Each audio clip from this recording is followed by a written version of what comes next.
Next chapter हमें पढ़ना है motion of a particles in a straight line and in a plane.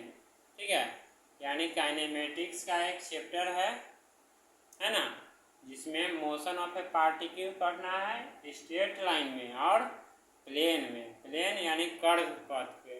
ठीक है, जिससे पहले हम लोग पढ़े थे स्केलर और वेक्टर, यानी डिफरेंट बुक में क्या होता है कि डिफरेंट तरह से लिखता है, और हमें जो पढ़ना है वो खास कर है कंपटीशन के लिए और बोर्ड लेवल दोनों के लिए, है ना। या CBSE बोर्ड के लिए भी हो या बिहार बोर्ड हो, स्टेट बोर्ड हो, कोई भी, या कंपटीशन के लिए है। तो कंपटीशन वाले बुक सब में है ना सेपरेट जो होते हैं उसमें अलग अलग चैप्टर दिए रहते हैं। ठीक है, तो ये अभी मतलब अब तक हम लोग पढ़े थे स्केलर और वेक्टर के बारे में, है ना। आप पढ़ना है motion of a particles in straight line. Straight line कहने का मतलब एक सीधी सी लाइन, इस तरह का, है ना। ये सीधी सी लाइन जाना चाहिए, यह स्ट्रेट लाइन हो गया। और प्लेन, प्लेन यानी कर्व पथ पे जैसे ऐसे मूव किया पार्टिकल्स। ठीक है, ये क्या हो गया, कर्व जो आया यह एक प्लेन के तौर पे है, यानी यह स्ट्रेट लाइन को शो करेगा। स्ट्रेट लाइन यानी one dimension, two dimension, three dimension जो फॉर्म में हो, और यह क्या होगा कर्व के रूप में, यानी जो प्लेन बोले हैं वह मेन कर्व के तौर पे पढ़ना है। ठीक है, स्ट्रेट लाइन से रिलेटेड होंगे किंतु क्या होंगे, कर्व के फॉर्म में होंगे, है ना। तो सबसे पहले हमें जानना है मोशन के बारे में, और प्रीवियस क्लास यानी 9th में भी पढ़ चुके हैं। ठीक है, तो एक बार फिर हमें रिपीट कर लेना। तो मोशन क्या होता है, जैसे मान लिया कोई पार्टिकल है, ठीक है, और वह पार्टिकल्स क्या किया, मान लिया यहाँ पर ये जो डॉट दिया हुआ है एक पार्टिकल है या ऑब्जेक्ट है ना।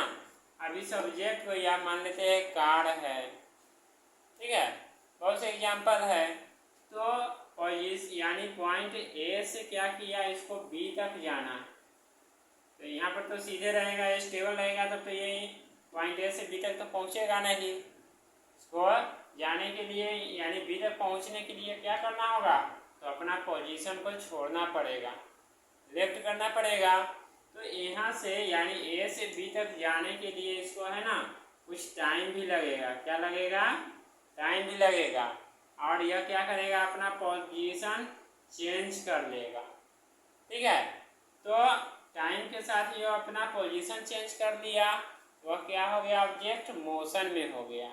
अपना पोजीशन चेंज नहीं किया, वह स्टेशनरी है, तो वह मोशन में नहीं है।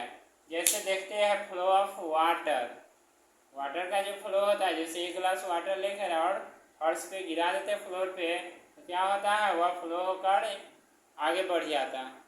ठीक है, तो वैसे कंडीशन में या एंड को देखते हैं, चींटी को देखते हैं, तो चींटी भी क्या करता है, यानी एक स्ट्रेट लाइन में अपनी लाइन बनाकर और मूव करता रहता है।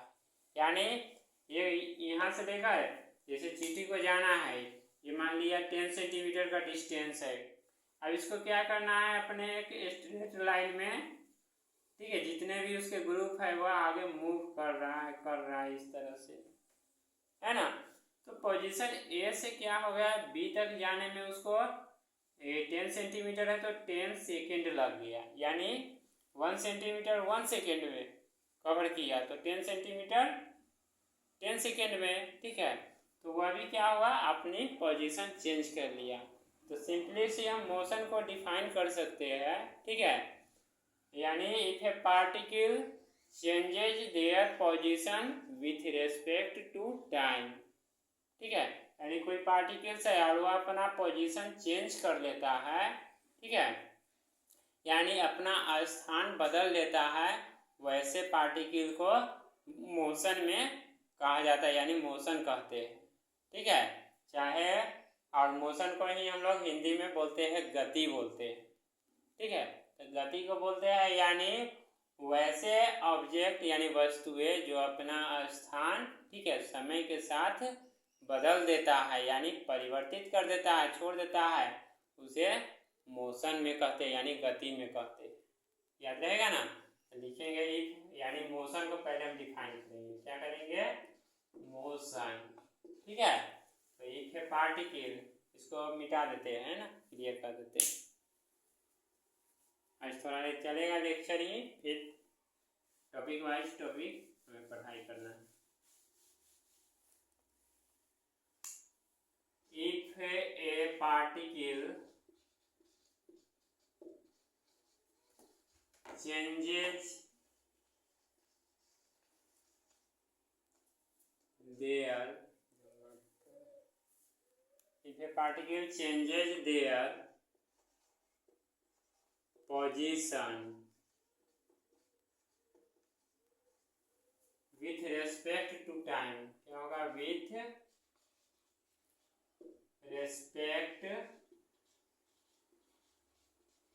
to टाइम, यानी समय के साथ जो पार्टिकल अपना पोजीशन चेंज कर देता है, ठीक है, यानी प्लेस अपना लेफ्ट कर देता है, वह मोशन में, हो गया ना। इसके बाद आप जानना है स्टेट ऑफ मोशन और रेस्ट के बारे में। तो स्टेट ऑफ मोशन बोलते हैं, यानी स्टेट ऑफ मोशन करने का मतलब है वैसे ऑब्जेक्ट, ठीक है, जो यानी इसी में one position to another position change किया जाना है, यानी वन पोजीशन से लेकर अदर पोजीशन पर जाना है, और जाने के साथ साथ क्या हुआ, वह फास्ट मूव कर रहा है या स्लो मूव कर रहा है, लेकिन है तो मोशन में ही, तो उस कंडीशन को कहा जाता है स्टेट ऑफ ये मोशन। और state of rest, state of rest में क्या होते हैं, यानी ऑब्जेक्ट अपना पोजीशन नहीं छोड़ता है, यानी वह फिक्स रहते हैं, जैसे ये वॉल है, दीवार है ना, तो ये क्या है, एक फिक्स कंडीशन में है। या प्लांट है, प्लांट का ग्रो करना, ठीक है, वह रेस्ट में है, यानी स्लोली बहुत धीरे धीरे, जिसको हम लोग देखते नहीं है, तो उसे हम रेस्ट में कहा सकते हैं, ठीक है, यानी अपने स्थान पर जो फिक्स होते हैं। तो लिखेंगे state of motion.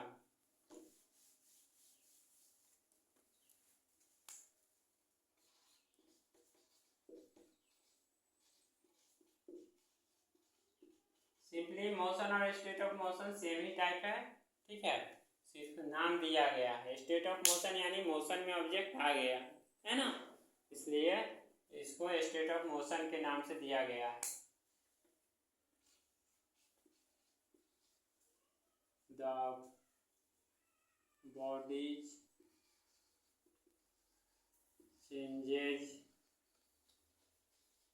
change their position with respect to time, with respect to time interval, या टाइम लिखते हैं, सीधे टाइम ही लिखेंगे, ठीक है, known as state of rest.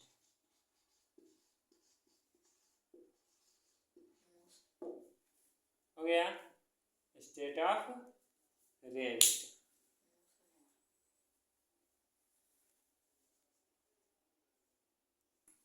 ठीक है, तो स्टेट ऑफ मोशन, सॉरी यहाँ पर रेस्ट लिखा गया, रेस्ट बोल रहे थे ना, स्टेट ऑफ ये मोशन हो जाएगा, क्या हो जाएगा, स्टेट ऑफ मोशन। ठीक है, अब नेक्स्ट हमें है रेस्ट, ठीक है, स्टेट ऑफ रेस्ट के बारे में जानना है। स्टेट ऑफ रेस्ट, ठीक है, स्टेट ऑफ रेस्ट में लिखेंगे इफ, यानी ऑब्जेक्ट अपना पोजीशन चेंज नहीं किया, ठीक है, वह फिक्स है, वह क्या है, स्टेट ऑफ रेस्ट में। एक particle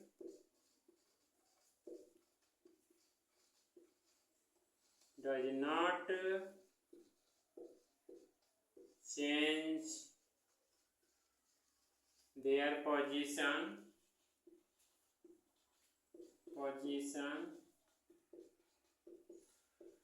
with respect to time, with respect to time, as rest, state of rest, known as state of rest. ठीक है, ये स्टेट ऑफ रेस्ट का हो गया, है ना। अब नेक्स्ट है स्टेट ऑफ मोशन और स्टेट ऑफ रेस्ट, तो बोल रहे हैं, लेकिन आखिर इसे भी हमें दिखाने के लिए कुछ ऐसे मतलब मटेरियल्स है जिसकी ज़रूरत होती है, या एक ऐसे टॉपिक है जिसमें पढ़ना है वह फिक्स है, उसका नाम है रिफरेंस फ्रेम, जो कि अभी हम जस्ट पढ़ेंगे। ठीक है, अब है हमें जानना है रिफरेंस फ्रेम। क्या जानना है? Reference frame.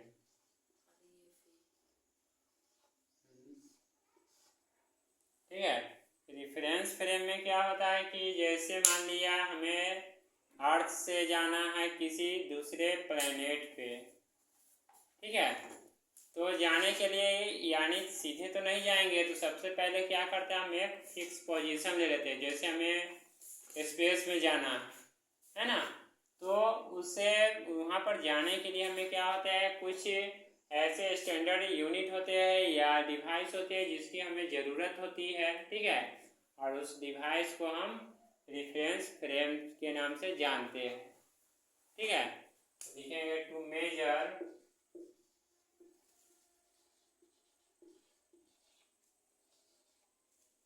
a standard unit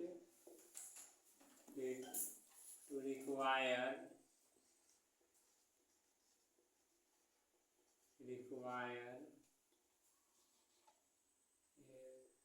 a special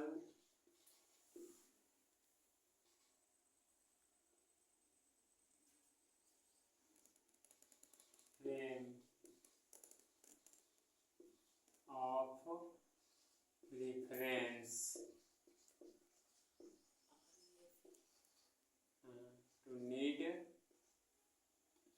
to need reference frame। क्या होगा? to need reference frame।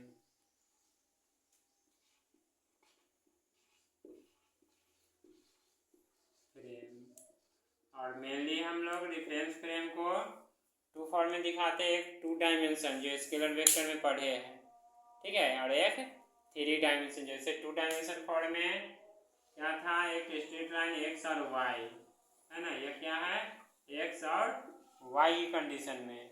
3 dimension ये हो गया 2 डायमेंशन, है ना, और 3 डायमेंशन में पढ़े हैं, ठीक है, एक्स वाई, तो ये क्या हो गया, जेड, है ना, ये 3 डायमेंशन फॉर्म में।